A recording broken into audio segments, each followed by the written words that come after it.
It's not often that I tell people what they should and should not do with their money, but look, if you're a Gen Z or really anyone for that matter, and you plan on saving every little penny you earn to buy a home, Don't. you ever notice how everyone's obsessed with owning something even when it makes no financial sense anymore? Like, bro, people literally will chain themselves to a 30-year mortgage just so they can say they own four walls and a roof that the bank technically owns anyways. And I get it, owning a home used to be the American dream, but now it's starting to look more like an American trap. Because here's the truth, for our generation, freedom is better than ownership. For me, I learned the hard way. I was actually in the process of getting into real estate myself, not buying a dream house, but trying to understand the game. And bro, once you start looking under the hood, you realize how crazy the numbers really are. The down payments, the interest, the taxes, it's like the system is built to make you feel like you're winning when you're actually locking yourself in. That's when it clicked for me. I didn't want to own something that owned me. I'd rather rent, stack cash, and have the freedom to move how I want because that's what matters more than anything right now. Look, people love to say renting is throwing money away, but what do you think a mortgage payment is? You're not owning, you're renting from the bank with interest. Except now, if something breaks, you pay for it. You're the one who's responsible for maintaining everything in and outside the property. A recent survey showed that nearly 80% of first time homebuyers in 2024 said they were shocked by hidden costs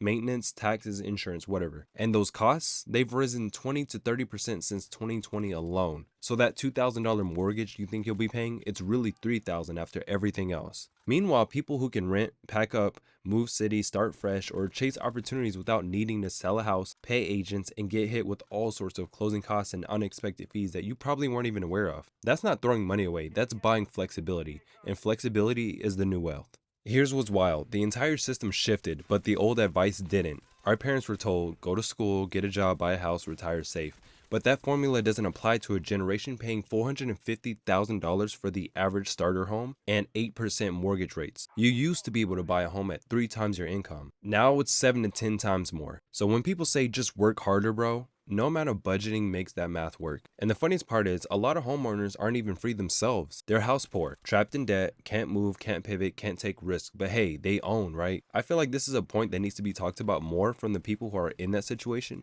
But most of the time, you won't get that. They cope with the ownership factor, despite probably having a better, more flexible life if they weren't tied down to such expenses. Meanwhile, the people renting, investing in themselves, building online businesses, leveraging AI, those are the ones actually living with much more freedom in the times we're living in right now. Here's the thing, ownership means nothing if it holds you back. Your dream house keeps you stuck in one city, one job, one lifestyle. That's not ownership. That's a liability disguised as an accomplishment. And let's say you're one of the fewer homeowners who have paid off their home. It's still not completely yours in that situation either. Because what happens if you don't pay off that property tax, which, by the way, can fluctuate? Imagine a scenario where you listen to the advice they told you. You worked the job you were supposed to for many years, you paid off your home, you're retired with no income really. Your retirement money doesn't hold up to what it used to due to crazy inflation, social security, and those benefits don't exist anymore. You think you have a paid off home, but now you find yourself in a situation where you struggle paying the property tax. You stop paying it, and now this home that you think you own is taken away from you because of it. Well, as crazy as it may seem, this has already happened to some people, except they came from another generation where things were more affordable for them. I don't even want to talk about what that means for us Gen Z folk when we get older. I'd rather rent in 5 different places than be miserable in just one just to say I own it. Because experiences, growth, and time,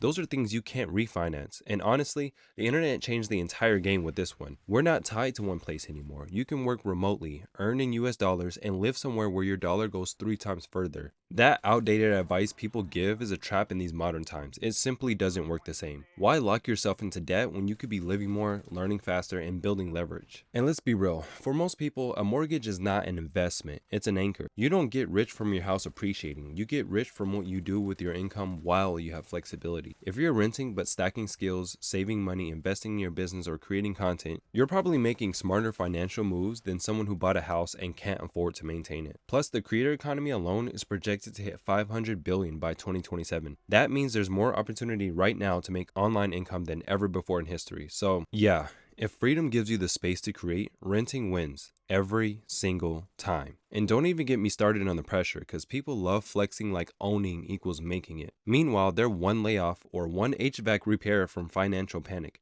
There's no point in owning something that kills your peace of mind, because peace is greater than property, and flexibility is greater than false status. If you can't move when opportunity calls, you're not free, you're stuck, and being stuck is the new broke. So when people ask me, why rent when you could own? I tell them because I own my time. I own my ability to pivot, to adapt, to build things without asking permission. Home ownership isn't the problem, the timing is. If you're still in that stage of building, learning, and growing, owning too early can lock you out of better opportunities. Renting gives you the room to explore, to experiment, to fail, and bounce back faster. And that's the kind of freedom that actually compounds. At the end of the day, this isn't some anti-home ownership rant. I still do believe real estate is one of the best asset classes to invest in. And depending on how you invest your money, it could potentially be a smart move. But that's not what we're talking about here. And that wouldn't apply to most people who just want to buy a home and just to say that they own a home. It's a pro-freedom reality check, because for Gen Z and beyond, the new version of success isn't being tied down, it's being untied enough to move when it matters. That's what I'm documenting here, learning how to build real freedom, financial, creative, and personal using AI, content creation, and leverage.